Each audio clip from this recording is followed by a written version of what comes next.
Saudara-saudari terkasih dalam Kristus, hari ini Selasa 20 Juni 2023 dalam pekan biasa ke-11 tahun A. Bacaan dibawakan oleh Maria Andrea Thea, Mazmur dilantunkan oleh Gia Cinta Fabiola, dan renungan ditulis oleh Maria Monica. Selamat menekuni Sabda Allah. Marilah mewujudkan kebaikan bersama untuk hidup dalam damai dan sejahtera.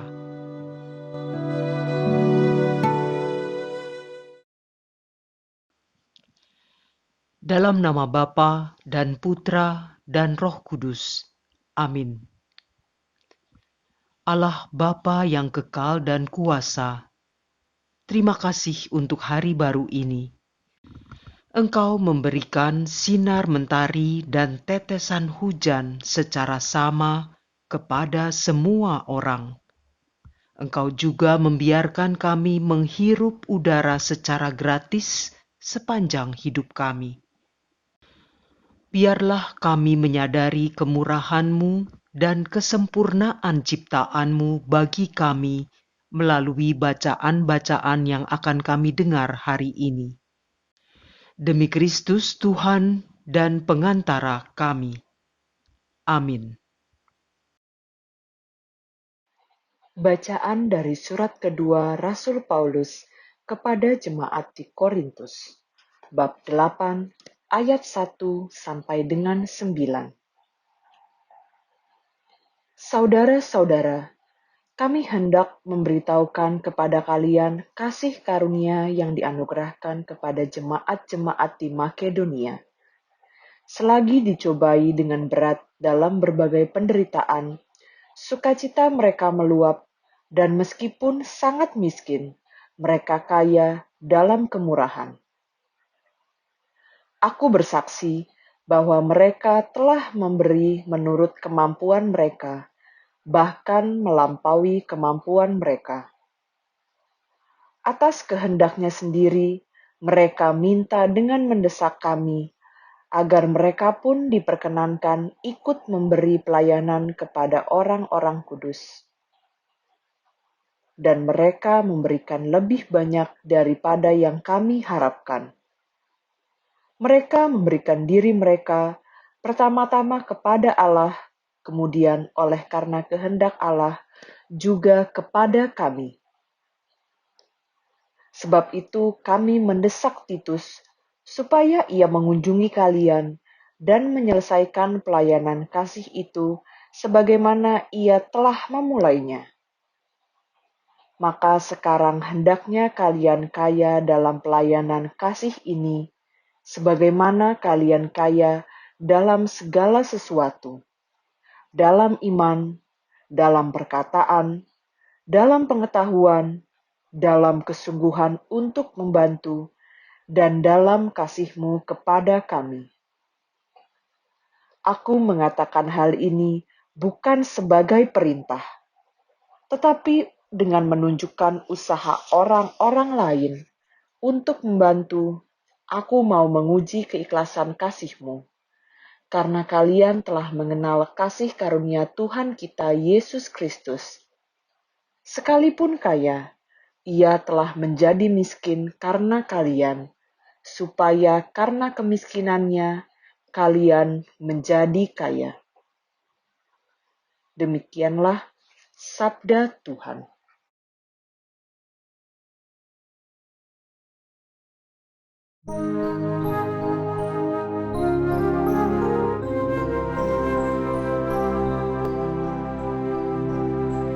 Pujilah Tuhan, hai jiwaku.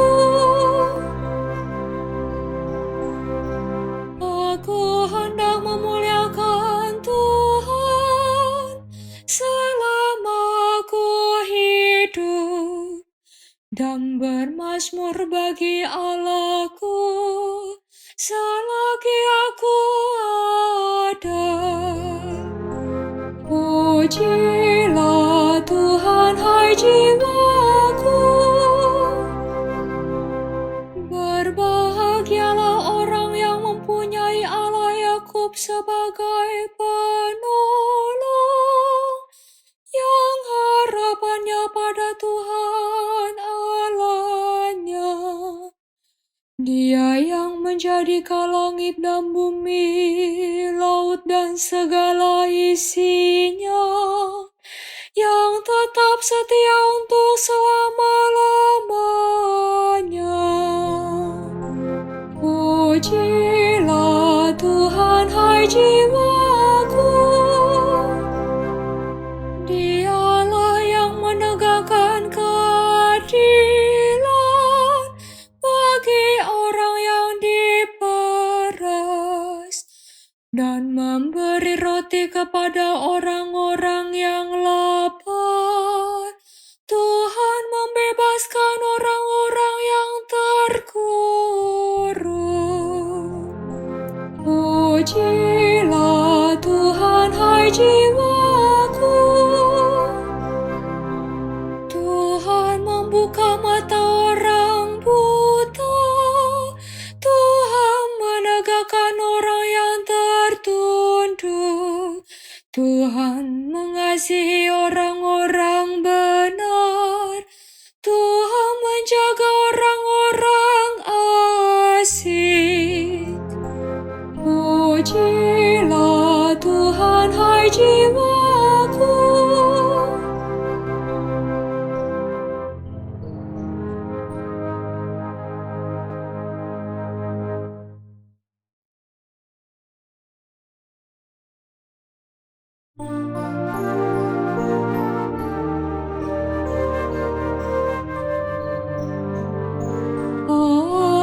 Haleluya, haleluya.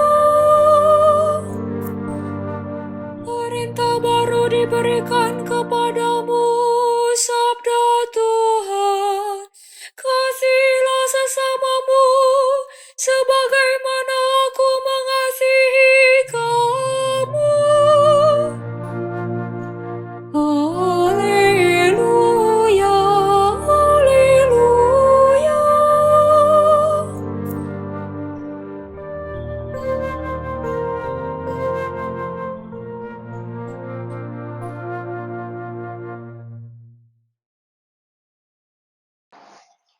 Inilah Injil suci menurut Matius, bab 5, ayat 43 sampai dengan 48.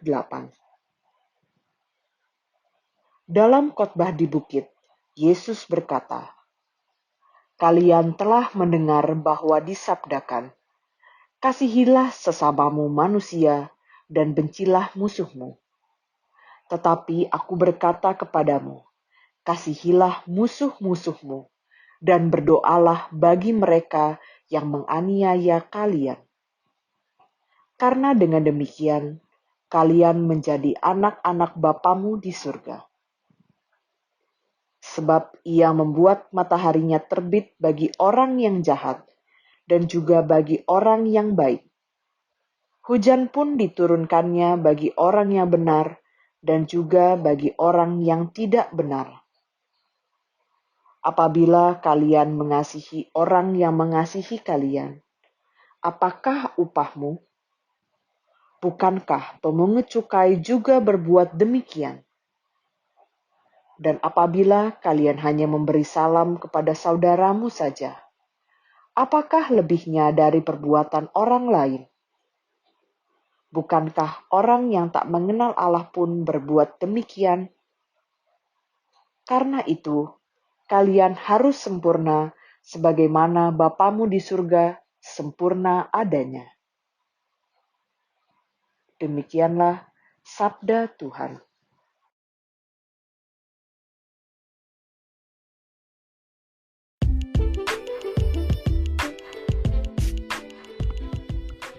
Idealis atau pragmatis?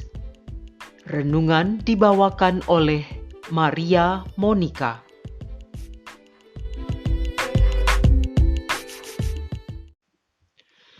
Sudahlah, tidak perlu idealis. Kita kan manusia biasa. Apakah cukup sering Anda mendengar seruan itu saat sedang berdiskusi untuk mencari jalan memajukan atau memperbaiki sesuatu. Pernyataan itu menarik kita yang seolah sedang berpikir di awang-awang, ditarik turun ke bumi menjejak tanah untuk menyadari hukum gravitasi yang berlaku dan mengakui realitas yang ada. Apakah ini benar atau salah?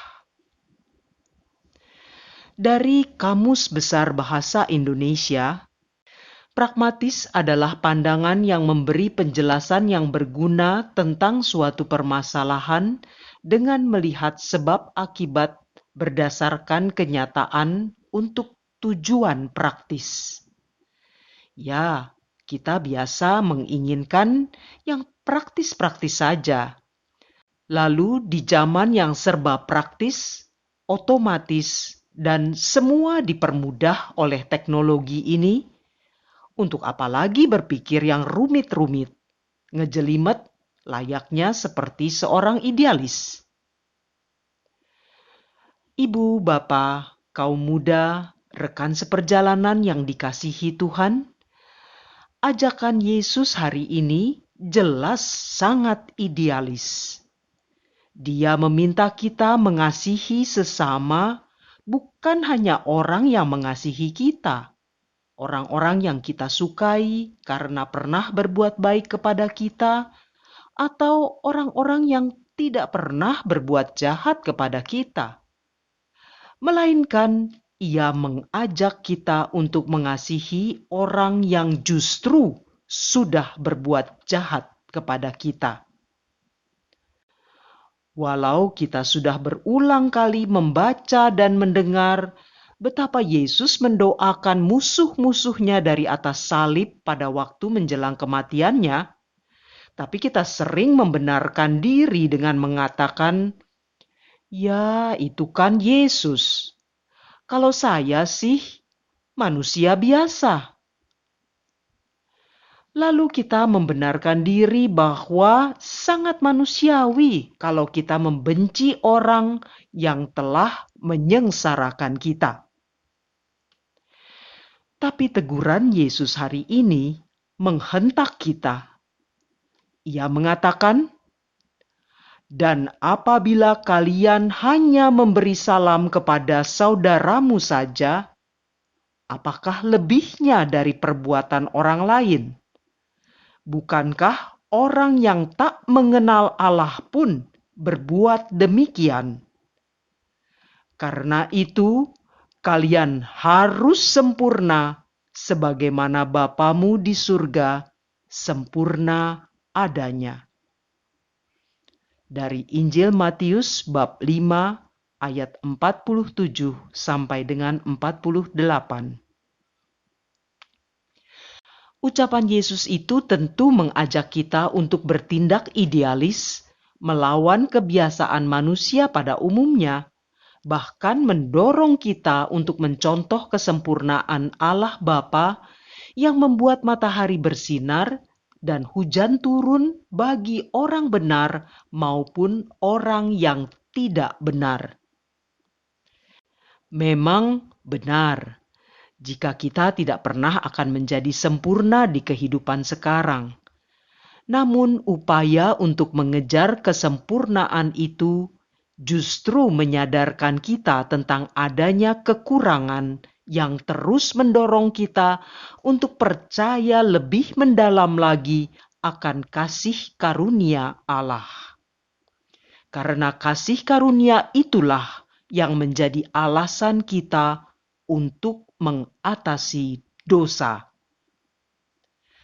Maka ajakan untuk menjadi sempurna bukanlah utopia yang dianggap sebagai hayalan belaka, melainkan merupakan tolok ukur untuk menjadi serupa dengan Kristus yang adalah manusia seperti kita, tetapi sekaligus juga Allah. Sebab bukankah kita disebut pengikut Kristus, yang artinya seharusnya kita mengikuti Dia dan meneladani apa yang dilakukannya. Saya membayangkan apa yang manusiawi yang kita rasakan dan punyai sebagai manusia justru bisa terus ditingkatkan dan disempurnakan dengan mengacu pada Allah sendiri. Marilah berdoa. Allah Bapa yang Maha Murah dan Maha Kuasa, sabdamu membuka mata hati kami untuk selalu terbuka pada pengenalan kasih karuniamu yang membawa kami manusia yang lemah ini pada kekayaan rahmat-Mu yang mengacu pada kesempurnaan kasih-Mu. Bimbing kami dan kobarkan semangat kami untuk selalu melaksanakan kehendak-Mu demi Kristus Putra-Mu terkasih yang bersatu dengan Dikau dalam persekutuan Roh Kudus, Allah yang hidup, kini dan sepanjang masa. Dalam nama Bapa dan Putra dan Roh Kudus. Amin.